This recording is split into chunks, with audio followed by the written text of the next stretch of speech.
So good morning students. Today is your second last lecture. Most probably आपका Saturday को जो भी आएगा लेक्चर वो लास्ट लेक्चर रहेगा.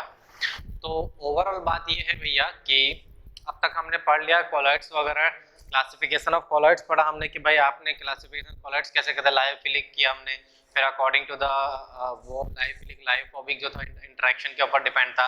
नेक्स्ट था आपका हमने जो पढ़ा था on the basis of DP and DM, ठीक है. और अब जो लास्ट हम पढ़ने वाले case 3 on the basis of particle size, ठीक है. तो लेट अस स्टार्ट केस 3, ठीक है. Case 3 on the basis of particle size, on the basis of particle size, ठीक है. तो पार्टिकल साइज के अकॉर्डिंग हम इसको तीन कैटेगरी में हमने डिवाइड किया है, ठीक है. और इनके तीन टाइप होते हैं पार्टिकल साइज के अकॉर्डिंग. पहला होता है मल्टी मॉलिक्यूलर कॉलॉइड्स, पहला होता है मल्टी मॉलिक्यूलर कॉलॉइड्स, ठीक है. अब ये मल्टी मॉलिक्यूलर कॉलॉइड्स क्या होता है कि फॉर्मेशन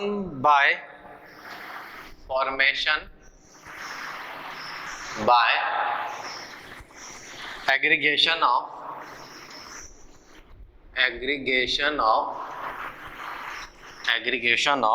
large number of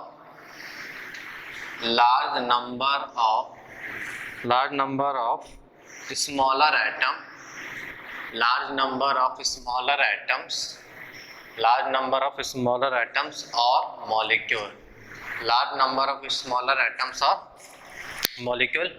ठीक है. पहले मैं लिख देता हूँ फिर मैं आपको सारी चीज समझा देता हूँ. इसका एग्जांपल हो जाता है gold salt and sulphur salt. आपसे जनरली एग्जांपल ही एंट्रेंस में पूछे जाते हैं, डेफिनेशन तो कभी पूछी नहीं जाएगी, ठीक है.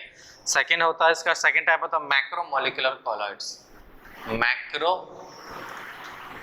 मॉलिक्यूलर कॉलॉइड्स, मैक्रोमोलिकुलर कॉलॉइड्स क्या होता है कि molecules which are bigger in size, molecules which are bigger in size, molecules are which are bigger in size, that is their particle size, that is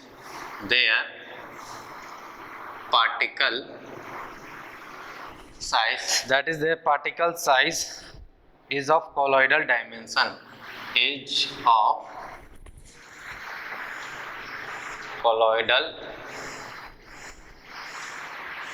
dimension, ठीक है.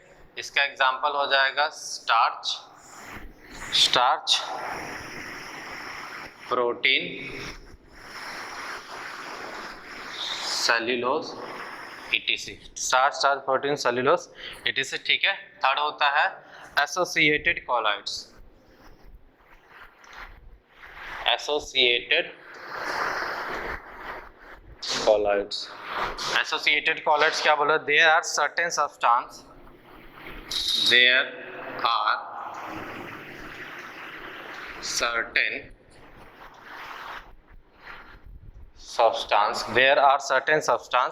which behave as normal electrolyte,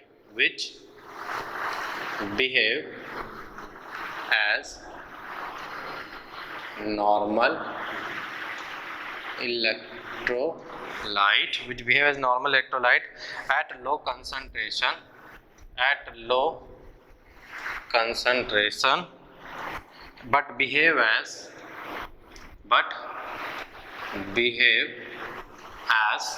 associated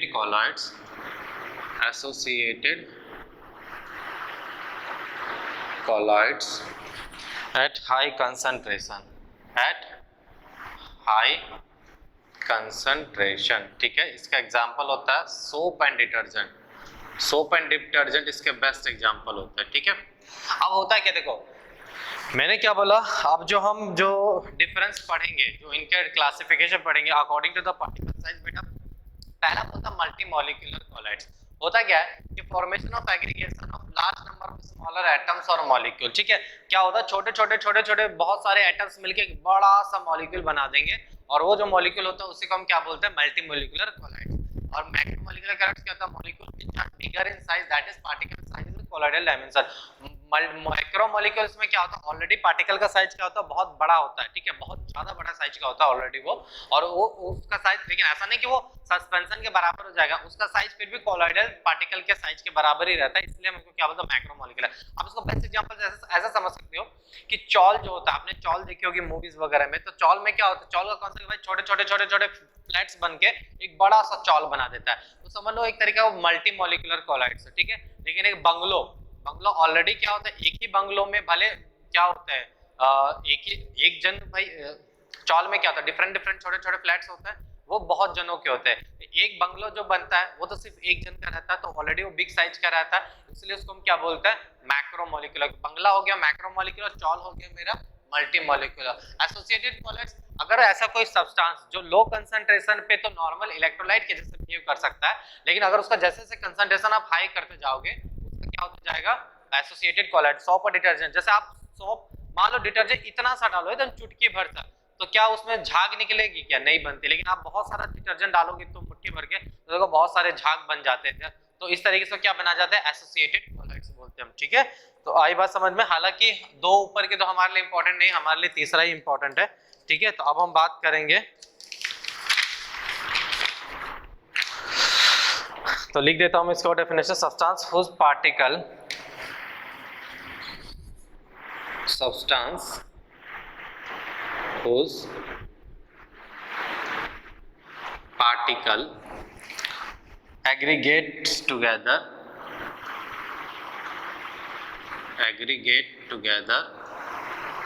substance whose particle aggregate together to form particle of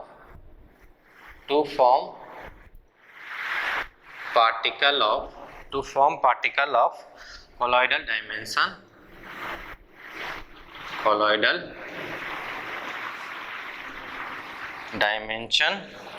are known as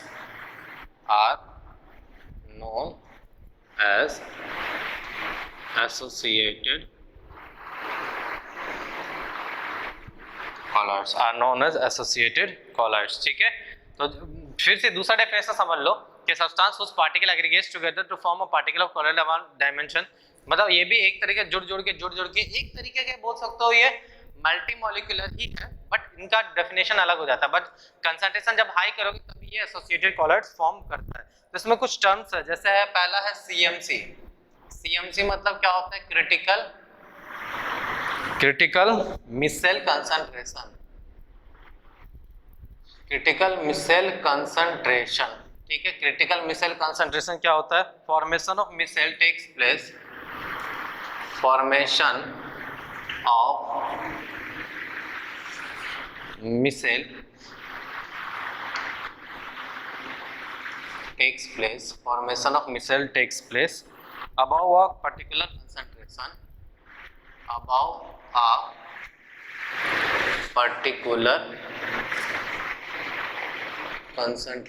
above a particular concentration, which is known as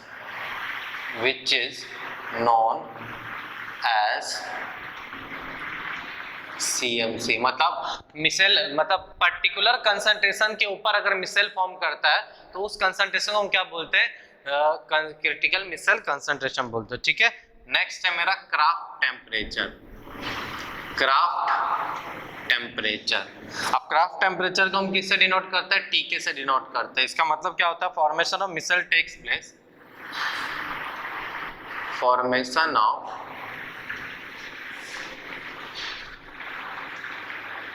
micelle takes place above a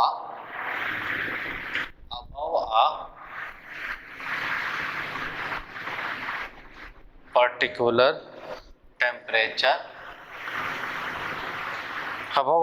temperature, which is known as craft temperature, ठीक है। एक particular temperature के above अगर मिसल formation होता है तो उसको हम क्या बोलते हैं, क्राफ्ट टेम्परेचर बोलते हैं, ठीक है। अब बात करते हैं फॉर्मेशन ऑफ मिसेल।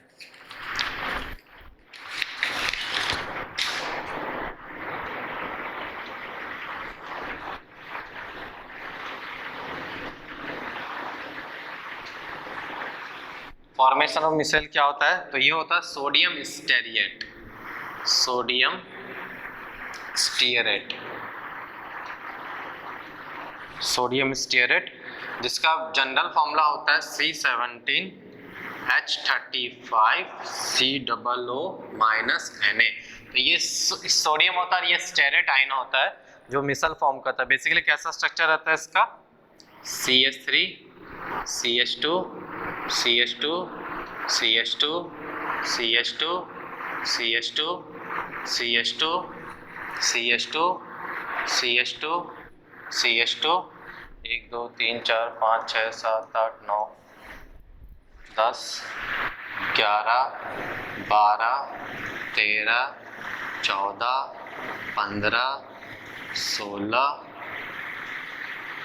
17, ठीक है। उसके बाद होगा COO माइनस, ठीक है। ये होता है स्टीरिएट आयन होता है बेटा। उसको ओवरऑल से 2 3 4 5 6 7 8 9 10 11 12 13 14 15 16 17,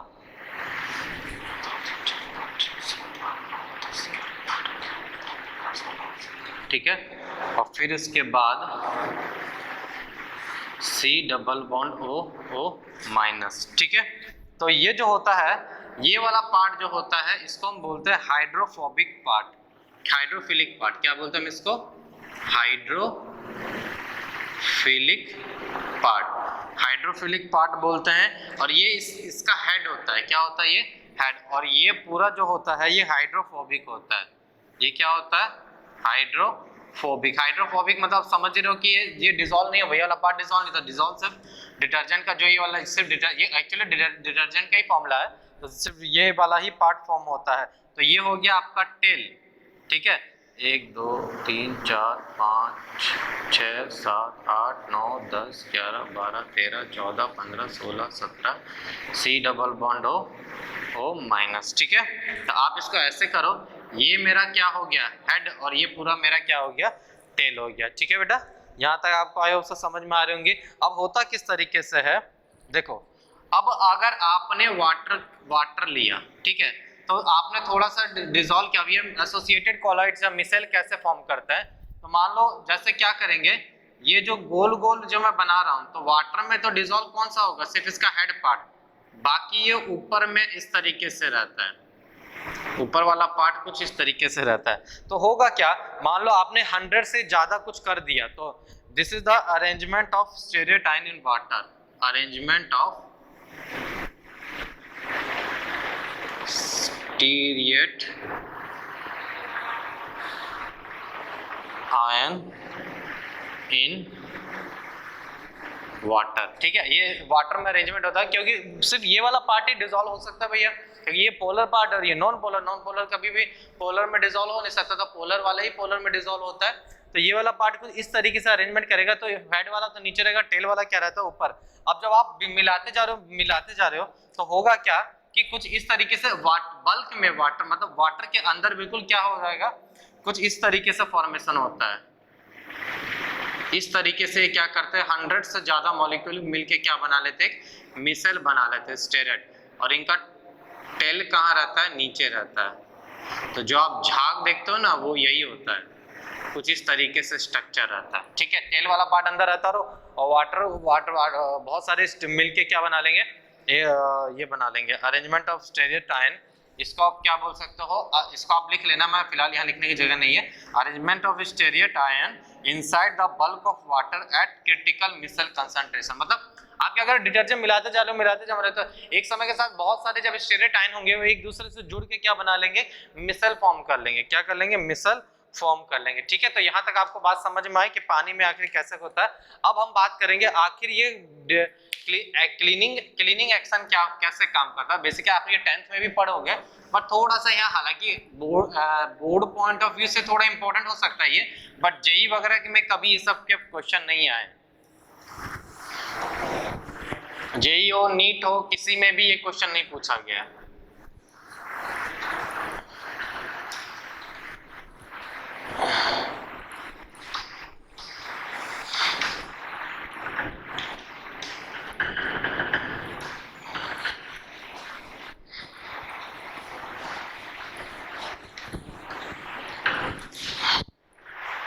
ठीक है। तो नेक्स्ट है मेरा क्लींजिंग एक्शन ऑफ सोप।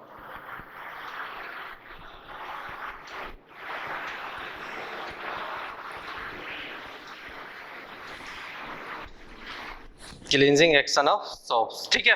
होता क्या है, जो भी अगर कपड़ा, मान लो कपड़ा है तो उसके ऊपर अगर ऑयल कोई चिपक गया तो ये एक्चुअली होता है ये नॉन पोलर, क्या होता है, किस नेचर का होता है ये, नॉन पोलर का, ठीक है।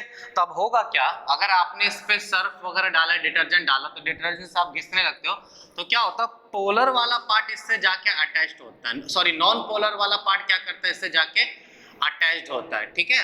अब जब नॉन पोलर वाला पार्ट अटैच्ड होगा तो फिर ये क्या करेगा, खींच के ऑयल को बाहर निकाल लेता है। इस तरीके से क्लीनिंग एक्शन ऑफ सोप काम करता है। तो इसको मैं लिख, यहाँ पे एक डेफिनेशन आती है सर्फेक्टेंट्स की।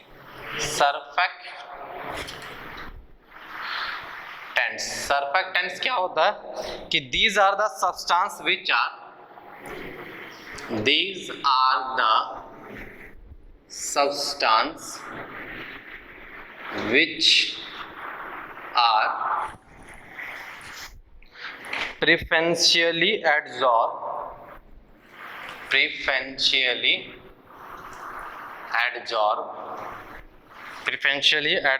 at interface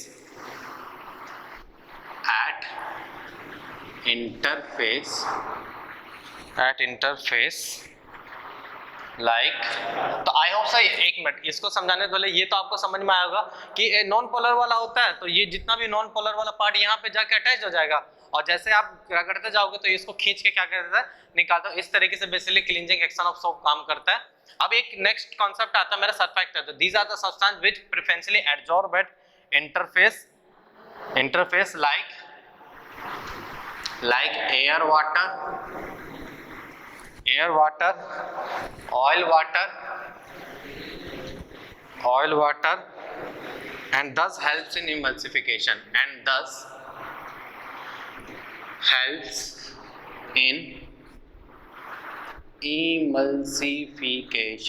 इमल्सिफिकेशन मतलब क्या होता है, ऑयल और वाटर के मिक्सचर को हम क्या बोलते हैं, इमल्सिफिकेशन। ऑयल और देखो नॉर्मली जब आप ऑयल को वाटर मिक्स करोगे तो वो मिक्स होता नहीं, वो ऊपर के लेयर में ही होता है।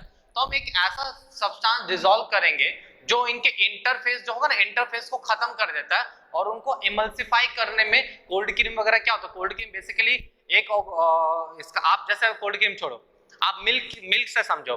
अगर आपने देखा होगा मिल्क के 3-4 कैटेगरी, एक होता गोल्ड मिल्क, एक होता टोन्ड मिल्क, एक होता डबल फैट मिल्क, एक होता डबल टोन्ड मिल्क, ठीक है। गोल्ड मिल्क जो होता है, जो आपने देखा होगा भाई, यहाँ पे जो भी आपका ब्रांड है डेयरी का, कौन सा ब्रांड आता है यहाँ पे, चितले दूध आता है ना, चितले दूध। तो चितले का जो गोल्ड मिल्क होता है, उसमें गोल्ड मिल्क का मतलब क्या है, गोल्ड मिल्क का मतलब ये है कि उसमें ऑयल का मात्रा क्या होगा, फैट का मात्रा क्या होगा, ज्यादा। तो आपने देखा होगा अच्छा दूध के क्वालिटी का पहचान क्या होता है, जब आप दूध गर्म करो तो मोटी से मलाई की लेयर ऊपर आती है। तो वो एक तरीके से क्या है, इमल्सिफ। आप देखो, और वो भी अगर आप उसको गर्म करोगे तो वो चीज जो ऑयल वाला पार्ट है वो तो ऊपर आ जाएगा, तो घी ऊपर तैरने लगता है। तो आप देखे होंगे, तो वो बेसिकली हम क्या करते हैं, टोन्ड मिल्क या डबल टोन्ड मिल्क में क्या करते हैं, हम उस पूरे फैट को निकाल देते हैं, ठीक है। टोन्ड मिल्क क्या होता है, toned milk is nothing but जितना भी फैट होता है या जितना भी मलाई होती है उसमें होती ही नहीं है, ठीक है। वो सिंपल दूध रहता है। कभी आप टोन्ड मिल्क को आप गर्म करोगे तो उसमें कभी मलाई जमती नहीं है, ठीक है।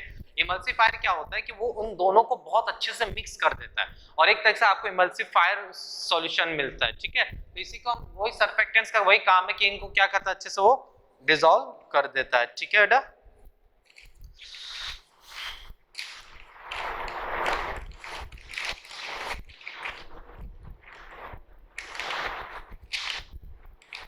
ठीक है।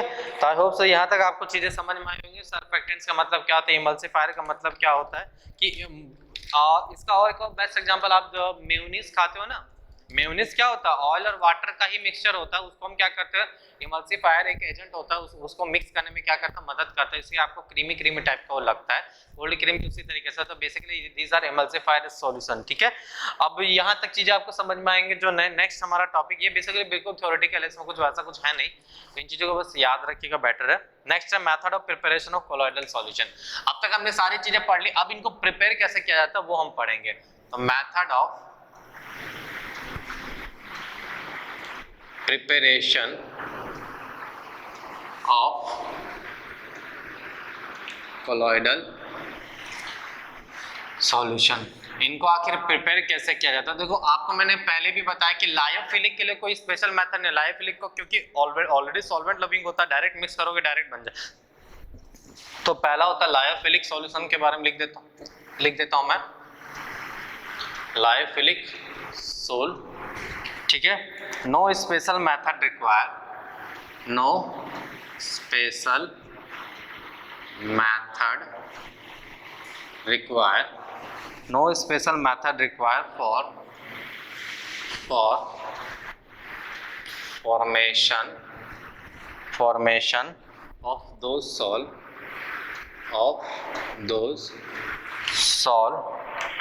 They are simply formed by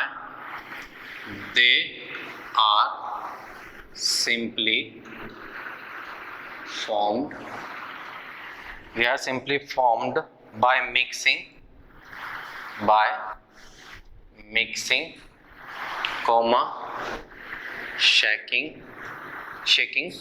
ठीक है, शेक करते हैं ना, हम ऐसे शेक करते हैं वो, और वार्मिंग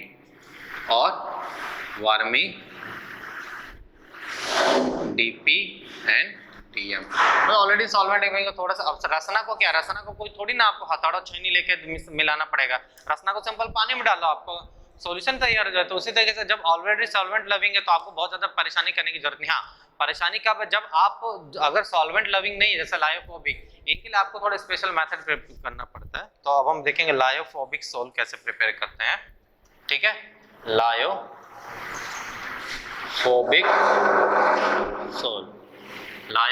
सोल, ठीक है। क्या होता है इसमें, स्पेशल मेथड्स रिक्वायर्ड होते हैं, special methods are required, special methods are required. Special methods क्या होता है?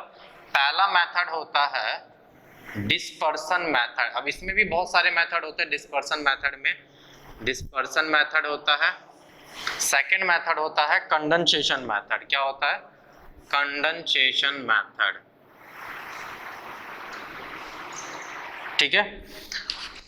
देखो डिस्पर्सन का मतलब क्या होता है? डिस्पर्सन का मतलब होता है लार्ज पार्टिकल को तोड़ के स्मॉलर पार्टिकल में आपको कन्वर्ट करना। बड़ा सा पार्टिकल को तोड़ के आपको कोलॉइडल सॉल्यूशन, छोटे छोटे पार्टिकल कोलॉइडल्स, उनको करके फिर पानी या जो भी सॉल्वेंट मिला के कोलॉइडल सॉल्व में। कंडेंसेशन मेथड में क्या होता है? स्मॉल पार्टिकल और एग्रीगेशन। जैसे आप बेसिकली ये बोल सकते हो कि ये जो है, ये वाला एक तरीके से कंडेंसेशन मेथड, स्मॉल पार्टिकल मिल के एक बड़ा सा कोलॉइडल पार्टिकल बना रहे। तो ये कंडेंसेशन मेथड का भी एक एग्जांपल हो सकता है, ठीक है। अब इनके एग्जांपल्स, अब इनमें कौन कौन से मेथड होते हैं वो मैं लिख देता हूँ। तो पहला है डिस्पर्सन मेथड में कौन कौन से मेथड आते हैं? डिस्पर्सन मेथड, ये प्योर थ्योरेटिकल है बेटा, इसका बस आपको याद ही रखना है, इनमें कुछ आता नहीं है। और नेक्स्ट है कंडेंसेशन मेथड। तो डिस्पर्सन मेथड होता है, पहला होता है मेरा मैकेनिकल डिस्पर्सन,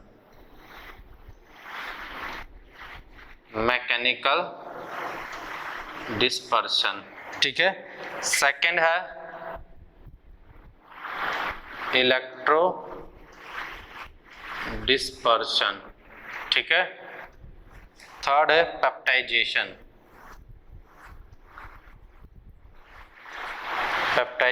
ठीक है।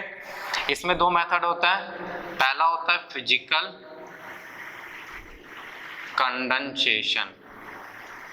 कंडेंसेशन मेथड बोलते हैं।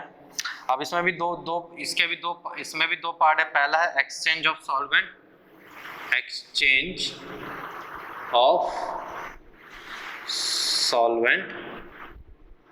और इसमें दूसरा मेथड होता है बाय एक्सेसिव कूलिंग। ये तो नाम से समझ में आ रहा है, इसको तो मैं बहुत ज्यादा डील करूंगा नहीं, एक्सेसिव कूलिंग, क्योंकि ठंडा करने पर आपको डायरेक्ट मिल जाता है। दूसरा होता है केमिकल मेथड, CM, ठीक है। इसमें बहुत सारे टाइप हो जाता है। पहला टाइप हो जाता है डबल डिकम्पोजिशन, ठीक है, डबल डिकम्पोजिशन। सेकेंड मेथड होता है ऑक्सीडेशन, ये तो सिर्फ आपको रिएक्शन याद ही रखने हैं। नेक्स्ट होता है रिडक्शन, अगर ऑक्सीडेशन से बन सकता है तो रिडक्शन से भी बन सकता है। और चौथा है हाइड्रोलिसिस, क्या होता है, हाइड्रोलिसिस से भी आप क्या कर सकते हो, कोलॉइडल सॉल्यूशन बना सकते हैं। ठीक है, चलो अब एक एक करके हम हर मेथड को पढ़ेंगे। ठीक है, तो पहले हम डिस्पर्सन मेथड को तैयार करते हैं। डिस्पर्सन मेथड से आखिर कैसे बनाया जाता है,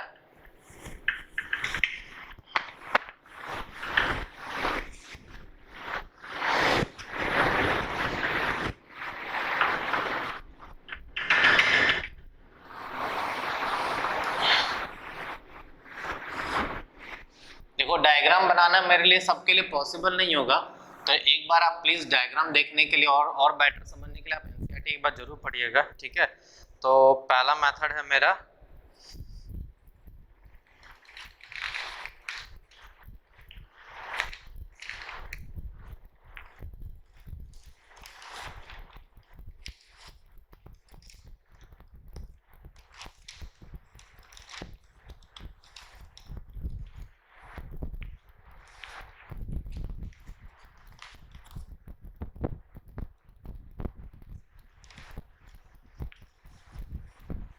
ठीक है, पहला है डिस्पर्सन मेथड में हम पढ़ेंगे पहला डिस्पर्सन मेथड, डिस्पर्सन मेथड। ठीक है, उसमें भी पहला है मेरा मैकेनिकल डिस्पर्सन, मैकेनिकल डिस्पर्सन। देखो इसके बारे में क्योंकि एंट्रेंस वगैरह में बहुत ज्यादा इंपॉर्टेंट नहीं होता ये, तो मैकेनिकल डिस्पर्सन में होता है क्या बता देता हूं मैं आपको, एक मिनट जस्ट।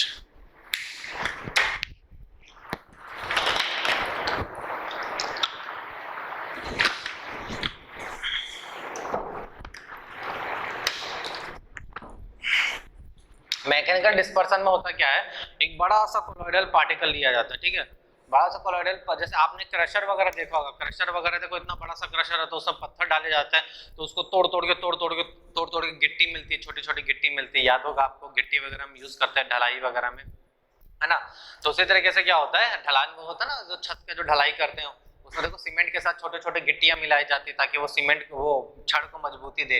तो होता क्या मैकेनिकल डिस्पर्सन में भी आपको ओवरऑल ये बेसिकली डायग्रामेटिकल, और डायग्राम थोड़ा सा डिफिकल्ट था, तो एक बड़ा सा क्रशर होता है, उसे बड़ा सा कोलॉइडल पार्टिकल, तो नीचे क्या करता है वो क्रश करते जाता है, क्रश करते जाता है, और इतना क्रश करेगा वो ताकि वो बिल्कुल पाउडर फॉर्म में आ जाए। क्या आ जाए, पाउडर फॉर्म, मतलब अप्रोक्सीमेटली 10⁻⁶ के रेंज में आ जाए उसके पार्टिकल का साइज, इतना क्रश करते जाते हो बड़े से पार्टिकल को। ठीक है, और वो और नीचे से जैसे वो जहां वो पाउडर जमा होता है तो वहां से हम एक कोई उनके लायक सॉल्वेंट भेजते हैं, उसको सॉल्वेंट से पास कराते हैं, और इस वजह से वो क्या बनता है, सॉल्वेंट और उस क्रशर पार्टिकल का, मतलब जो भी पाउडर फॉर्म में मुझे पार्टिकल मिला उनका एक प्रॉपर सोल मिल जाता है, जिसको हम लायोफोबिक सोल बोलते हैं। तो ये होता है बेसिकली मैकेनिकल डिस्पर्सन मेथड में। ठीक है, सेकंड मेथड होता है आपका इलेक्ट्रो डिस्पर्सन मेथड, ये थोड़ा इंपॉर्टेंट है, ये समझ लो, इलेक्ट्रो डिस्पर्सन मेथड, क्या बोलते हैं हम इसको, इलेक्ट्रो डिस्पर्सन मेथड, जिसको हम क्या बोलते हैं, ब्रिडिक्स आर्क मेथड भी बोलते हैं। क्या बोलते हैं, ब्रिडिक्स आर्क मेथड। अब इसमें क्या होता है, इसमें ये आसान है, ठीक है, this method is suitable for, लिख देता हूं पहले, this method is suitable for, this method is suitable for metal sol like Ag, Au और Pt। तो जो आप देखते होंगे ना, वो सोने का पानी चढ़ाता है सुनार, वो कैसे सोने का पानी बनाता कैसे, वो इसी मेथड से बनाता, करता क्या वो, जैसे देखो यहाँ पे वो एक कंटेनर लेगा बहुत बड़ा, ठीक है, और उस कंटेनर वो खोखला रहता है, और यहाँ पे बहुत सारा वो क्या करता है, आइस डाल देता, वो क्या करता, वो आइस डाल देता बहुत सारा, ताकि ये कंटेनर क्या रहे, मेरा ठंडा रहे। ठीक है, अब यहाँ पे क्या करता है, मान लो यहाँ पे वो एक सॉल्यूशन लेता है किसका, वाटर प्लस KOH का। वाटर प्लस KOH क्या करता है, स्टेबलाइजर का काम करता है। ठीक है, अब ये क्या करेगा, यहाँ पे जो भी मेटल होगा उसको दो प्लेट से जोड़ता है। ठीक है, उसको क्या करेगा, दो प्लेट से, और बहुत हाई वोल्टेज का वो करंट देता है। हाई वोल्टेज का करंट देने से टूटेगा, और टूटेगा तो जब वो पार्टिकल साइज टूटता है तो बहुत गर्म होता है, तो बहुत गर्म होने के लिए क्या करते हैं हम, इसको क्या करते हैं, इसको डाल दे, आइस आइस इसलिए डाला जाता है कि जो भी पार्टिकल टूटा तो हीट बहुत फॉर्म में निकलेगी, क्योंकि करंट जो रहता है 420 500 वोल्ट का करंट देते हैं तो बहुत ज्यादा ये सॉल्यूशन गर्म हो जाता है, जिस वजह से क्या होता है यहाँ पे बहुत सारा आइस डाला जाता है कि सॉल्यूशन का टेम्परेचर क्या रहे, नॉर्मल रहे, और इस वजह से जो मुझे प्रॉपर एक सोल मिल जाए, क्योंकि जैसे ही वो सोल बनेगा इसके अंदर डिसॉल्व हो जाएगा और एक मुझे गोल्ड या सिल्वर का सोल मिल जाता है, ठीक है, सिल्वर का पानी जिसको हम बोलते हैं। तो ये होता है ब्रेडिक्स आर्क मेथड, ठीक है। थर्ड वन होता है पेप्टाइजेशन। क्या होता है? पेप्टाइजेशन। पेप्टाइजेशन क्या होता है लिख देता हूं मैं, process of converting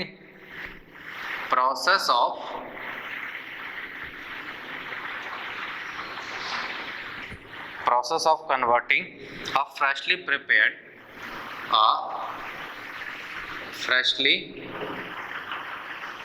prepared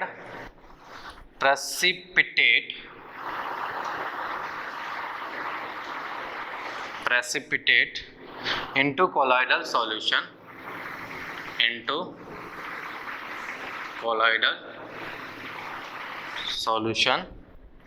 is known as peptidization,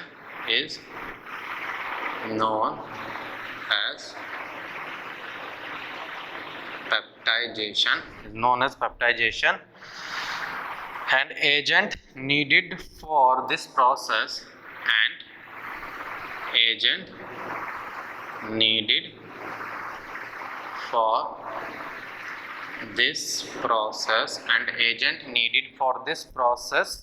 is known as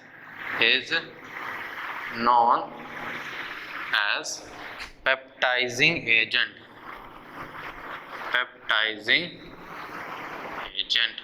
क्या होता है, हम क्या करते हैं, कोई precipitate freshly prepared precipitate prepare करते हैं और उसको फिर हम कन्वर्ट करते हैं कोलॉइडल सॉल्यूशन में। अब वो प्रेसिपिटेट कोलॉइडल सॉल्यूशन में कैसे कन्वर्ट होगा, तो उसके लिए हम एक एजेंट यूज करते हैं जिसको हम क्या बोलते हैं, पेप्टाइजिंग एजेंट बोलते हैं, और इस पूरे प्रोसेस को हम पेप्टाइजेशन बोलते हैं। होता है क्या, जैसे फॉर एग्जांपल के तौर पे मैं समझाऊं, ये इंपॉर्टेंट है, इसमें कई बार क्वेश्चन पूछे गए, तो इस चीजें को समझिएगा।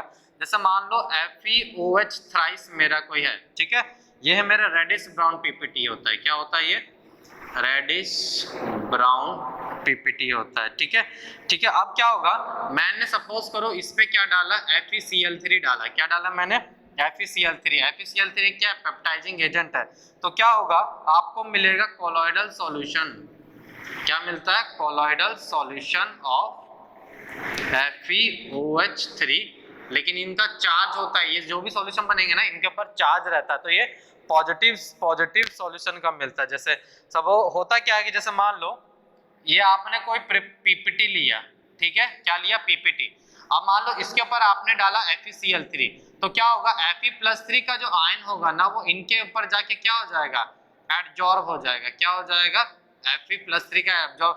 अब क्योंकि सेम चार्ज है तो सेम चार्ज रिपेल करेगा तो ये छोटे छोटे पार्ट में टूट जाते हैं, फिर क्या हो जाएंगे, छोटे छोटे पार्ट में टूट जाएंगे, लेकिन अभी भी चार्ज तो क्या रहेगा, मेंटेन रहेगा हर पार्टिकल के ऊपर। और इस तरीके से क्या बना लेते हैं, इस तरीके से ये कोलॉइडल सॉल्यूशन बना लेते हैं। क्या बना लेते हैं? ये कोलॉइडल सॉल्यूशन बना लेते हैं। तो आई होप सो ये बात आपको समझ में आई होगी, ठीक है।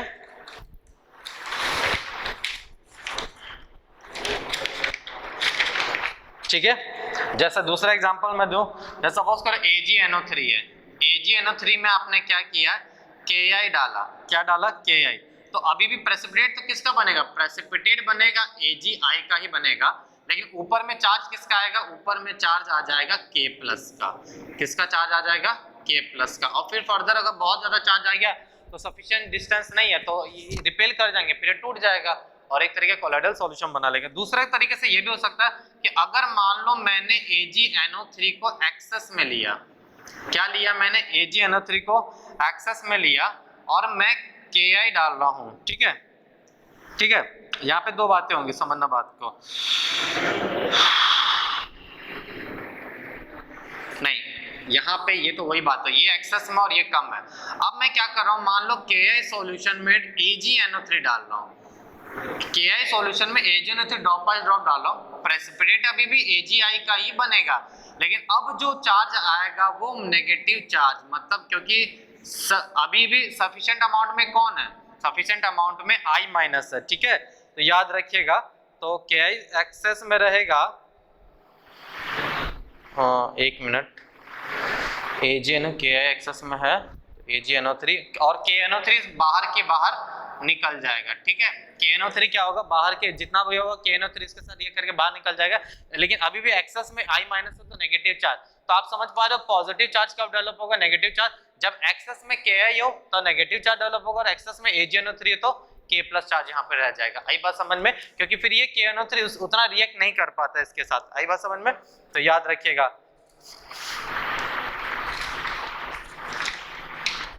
अच्छा सॉरी, माय मिस्टेक, ये पॉजिटिव और नेगेटिव दोनों हो सकता है, सॉरी माय मिस्टेक।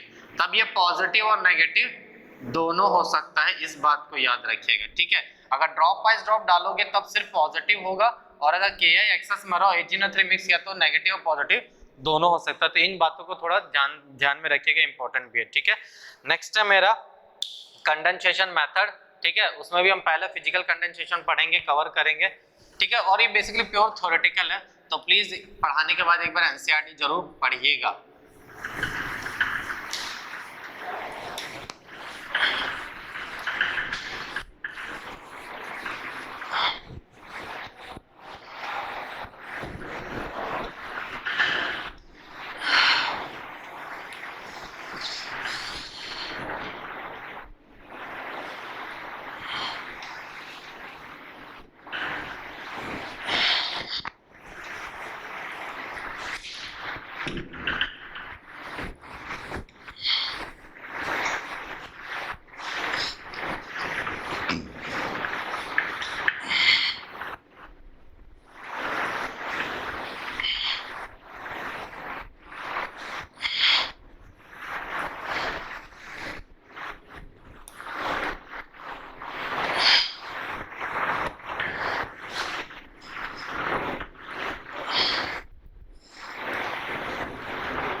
ठीक है, तो अब हम फिजिकल कंडेंसेशन मेथड में पहला मेथड पढ़ेंगे, exchange of solvent by exchange of solvent, ठीक है।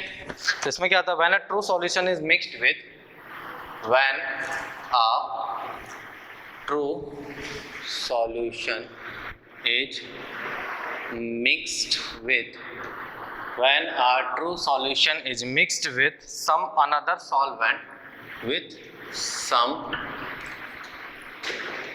another solvent, with some another solvent, in which solute is insoluble, in which solute is insoluble, in which solute is insoluble and solvent is soluble, and solvent is soluble and solvent is soluble, a colloidal solution is formed, a colloidal solution is formed, ठीक है।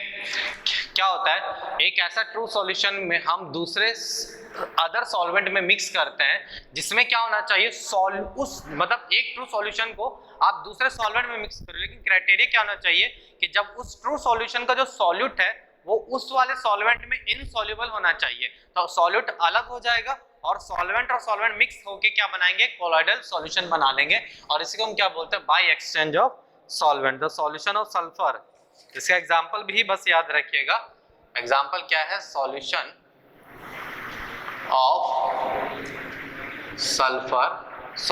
Sulphur in ethanol plus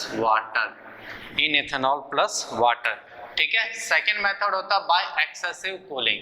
क्या होता है, अगर cooling करने से बहुत सारे सॉल्यूशन में क्या होता है कि जो कोलॉइडल पार्ट होगा ऊपर में जमने लगेगा, और मतलब कोई ऐसा सॉल्यूशन रहा, ठीक है, एग्जांपल आप देख लीजिएगा एनसीईआरटी में, मैं लिख के नहीं लाया हूं, ठीक है। एक्सेसिव कूलिंग से क्या होता है कि कोई पर्टिकुलर सॉल्यूशन होगा ना, और उसको होता है क्या बहुत ज्यादा ठंडा कर देगा तो ऊपर में क्या हो जाएगा, कोलॉइडल पार्ट ऊपर आ जाएगा, और उस तरीके से हम उसको बाहर निकाल के दूसरे सॉल्वेंट में मिक्स करके एक कोलॉइडल सॉल्यूशन बना लेते हैं। तो यही होता है बेसिकली एक्सेसिव कूलिंग होता है, ठीक है। सेकेंड मेथड जो है मेरा इसमें, ठीक है, सेकेंड मेथड जो होता है मेरा होता है केमिकल मेथड। क्या होता है? Chemical methods. अब केमिकल मेथड्स में क्या होता है? कंडेंसेशन मेथड है, फिजिकल मेथड खत्म हो चुका है, सेकेंड हम केमिकल मेथड की बात कर रहे हैं। इसमें बस रिएक्शन याद रखिएगा, डबल डिकम्पोजिशन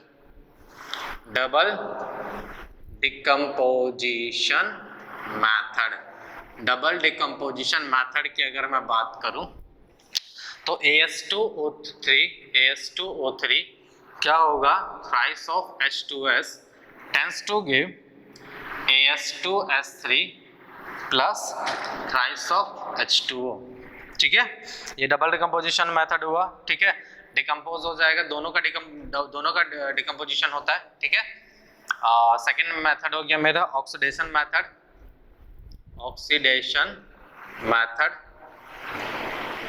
ठीक है। ऑक्सीडेशन मेथड में क्या होता है कि twice of H2S plus SO2, ठीक है, ये क्या देगा? 3S plus twice of H2O। अब देखो यहाँ पे क्या S2 माइनस है, ठीक है, और ये किसके जैसे बिहेव करेगा? रिड्यूसिंग एजेंट के जैसे। और ये किसके जैसे बिहेव करेगा? ऑक्सीडाइजिंग एजेंट के जैसे। +4 से कहाँ चला गया?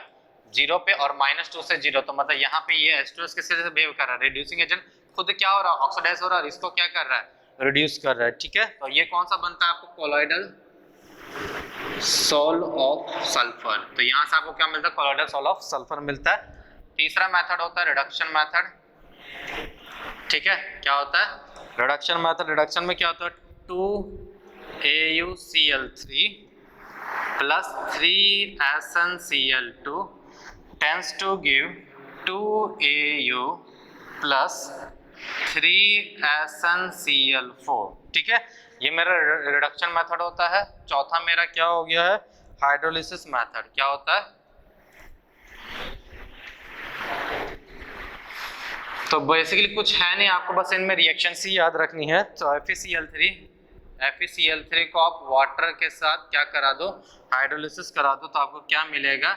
FeOH थ्राइस प्लस HCl, ठीक है। तो आई होप से ये पॉइंट आपको समझ में आया होगा, ठीक है। अब ये तो हो गए मेरे प्रिपरेशन सारे, तो जितने भी आज हमने पढ़ लिए कि प्रिपरेशन भाई किस तरीके से की जाती है। अब जो प्रिपेयर्ड हुआ तो उसमें क्या होता है? सॉल्युबल इंप्योरिटीज होती है, ठीक है। जो इंप्योरिटीज क्या होती है? सॉल्युबल होती है। आपको प्योर कोलॉइडल सॉल्यूशन नहीं मिलेगा इन मेथड से। तब हम क्या करेंगे? इनको पहले प्रिपेयर किया, प्रिपरेशन सीखा, अब हम उनको प्यूरिफाई करना सीखेंगे। तो इनमें कुछ मेथड होते हैं प्यूरिफिकेशन, ठीक है। तो क्या होता है? Purification of colloidal solution, purification of colloidal solution, purification of colloidal solution. तो क्या होता था? Process of removing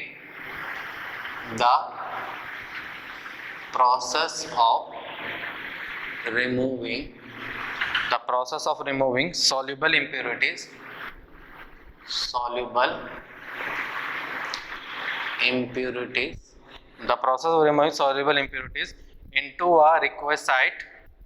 into a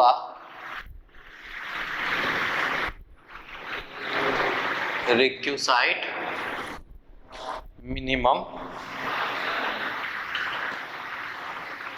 minimum is known as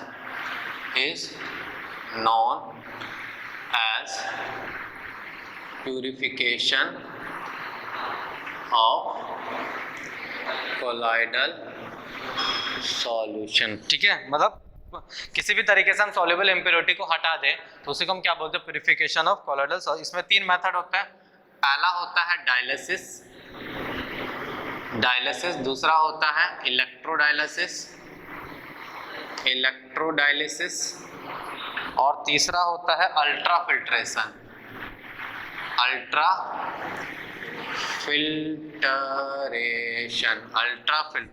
ठीक है। तब एक एक करके हम सारे मेथड्स को आज कवर कर लेते हैं। तो डायलिसिस पहले पढ़ते हैं हम, ठीक है।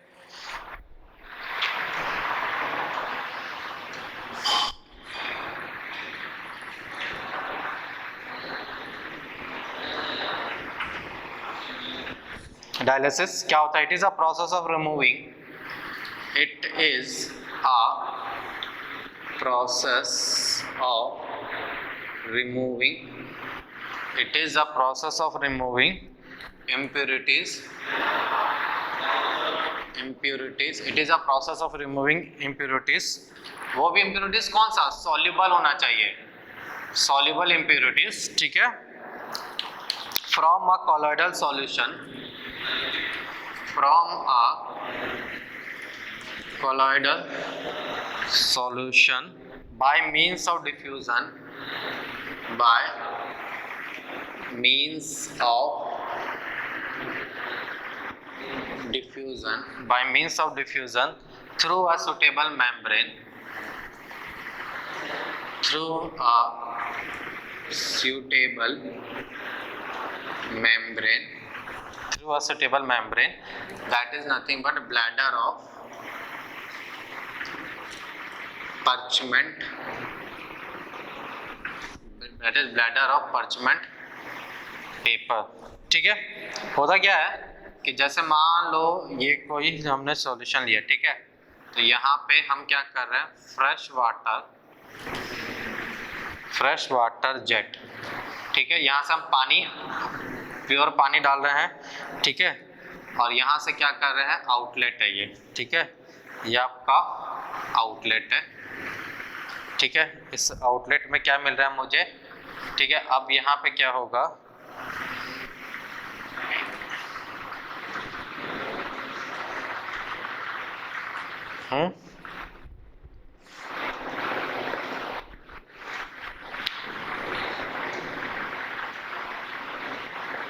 यहाँ पे हम क्या डाल दे रहे हैं, डायलिसिस मेम्ब्रेन डालते हैं। ये क्या होता है आपका डायलिसिस मेम्ब्रेन, क्या डाल रहे हैं हम इसको, डायलिसिस मेम्ब्रेन को यहाँ पे डाल रहे हैं। तो डायलिसिस मेम्ब्रेन क्या करता है, अपने अंदर से, जैसे आप चाय पत्ती चल नहीं रहते हो, चाय छानते हो, तो सिर्फ वो चाय को पास करते हो, चाय पत्ती ऊपर रह जाती है, उसे डायलिसिस मेम्ब्रेन क्या करता है, अपने में अंदर में से सिर्फ क्या पास करता है, क्रिस्टलॉइड्स को पास करने देता है और कोलॉइडल पार्टिकल को अपने ऊपर ही रखता है। तो यहाँ से जब आप देखोगे, ठीक है,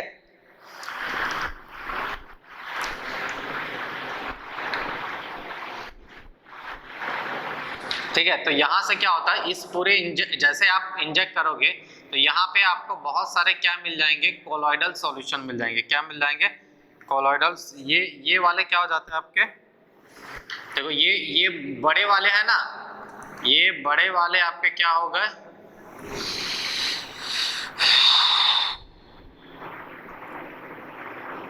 ये बड़ा वाला हो गया आपका क्रिस्टलॉइड्स हो गया, क्या हो गया, क्रिस्टलॉइड्स हो गया। और ये वाला क्या हो गया, छोटे छोटे मैंने डॉट दिए ना, ये डॉट हो गया आपका, ये हो गया आपका कोलॉइड्स। तो ये क्या करेगा, इसमें अपने में से सिर्फ क्रिस्टलॉइड्स को पास करेगा, और यहाँ पे जो बड़ा पार्टिकल आ जाता है तो यहाँ से क्या निकलेगा आपको, वाटर प्लस क्रिस्टलॉइड्स निकलेगा। क्या निकलेगा, वाटर प्लस क्रिस्टलॉइड्स का फॉर्मेशन होकर बाहर निकल जाएगा और कोलॉइड्स अंदर के अंदर रह जाएगा, ठीक है। और इस तरीके से हम क्या करते हैं, डायलिसिस देखोगे, जिसका किडनी वगैरह खराब हो जाता है, किडनी, तो क्या होता है, डायलिसिस क्या होता है, डायलिसिस में क्या जाता है भाई, किडनी क्या काम करता है, किडनी काम करता है भाई, जो सोल्यूबल ब्लड सोल्यूबल जो भी जो रहता है उसको तो वो भेज देता है, लेकिन इम्प्योरिटीज जो रहता है वो बाहर के बाहर ही निकाल देता है। तो इस तरीके एक तरीके से किडनी मेम्ब्रेन का ही काम करता है, ठीक है। इलेक्ट्रोडायलिसिस में क्या होता है, सेम फिगर है, बस यहाँ पे हम क्या कर देते हैं, कैथोड और एनोड लगा देते हैं, बस फर्क इतना ही होता है, बाकी सारा प्रोसेस सेम होता है, ठीक है। तो डायग्राम मैं दोबारा नहीं बना रहा, तो आप यही डायग्राम है, इलेक्ट्रोडायलिसिस, ठीक है। तो ये डायलिसिस होता है लेकिन in presence of electric field, the dialysis of colloids, dialysis of colloids, dialysis of colloids under the influence of an electrical field, under the influence of electrical field is known as electrodialysis, ठीक है। Third होता है ultra filtration,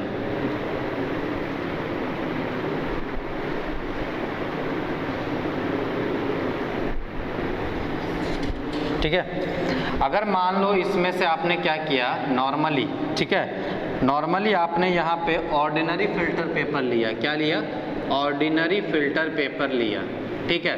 तो ordinary filter paper क्या करेगा, और इसमें अगर आप मान लो कोलॉइडल सॉल्यूशन डाल दो, क्या डाल दो, कोलॉइडल सॉल्यूशन, तो ऑर्डिनरी फिल्टर पेपर क्या करता है, पूरे अच्छे तरीके से सान नहीं पाता है, तो क्या करता है, इसमें से क्रिस्टलॉइड्स भी पास हो जाएंगे, कोलॉइड्स भी। लेकिन आप अल्ट्रा फिल्ट्रेशन पेपर लेते हो, तो अल्ट्रा फिल्ट्रेशन पेपर क्या होता है, एक अलग से सॉल्यूशन को एक सॉल्यूशन होता है, वो सॉल्यूशन क्या होता है आपको सर्च करके मुझे बताना है, एनसीईआरटी में एग्जैक्टली मुझे याद नहीं आ रहा, 4% नाइट्रोसेल्यूलोज समथिंग कुछ होता है, ठीक है। तो उसका सॉल्यूशन को उस पहले नॉर्मल फिल्टर पेपर को हम क्या करते हैं, उस सॉल्यूशन में डिसॉल्व करते हैं, तो जितने भी पोर्स होते हैं जो थोड़े थोड़े, वो क्या कर देता है, वो बंद कर देता है। तो इसमें से सिर्फ और सिर्फ क्या निकलेगा, क्रिस्टलॉइड्स पास होगा, क्या पास होगा, क्रिस्टलॉइड, और कोलॉइड्स क्या होता है, ऊपर के ऊपर डिसॉल्व हो जाता है। अब ये जो कोलॉइड्स होगा, हम इसके जो, अगर मुझे लाइपोफिक बनाना है तो हम इसके मन चाहे सॉल्वेंट में डालूंगा इस पेपर को, और वहां से मैं क्या करूंगा, कोलॉइडल सॉल्यूशन प्रिपेयर कर लूंगा। तो ठीक है, तो ये बेसिकली आपका क्या हो गया, प्यूरिफिकेशन वगैरह हो गया है, ठीक है। बाकी कल हम इनके प्रॉपर्टीज पढ़ेंगे, तो मोस्ट प्रोबेबली कल आपका लास्ट लेक्चर होगा। Thank you very much.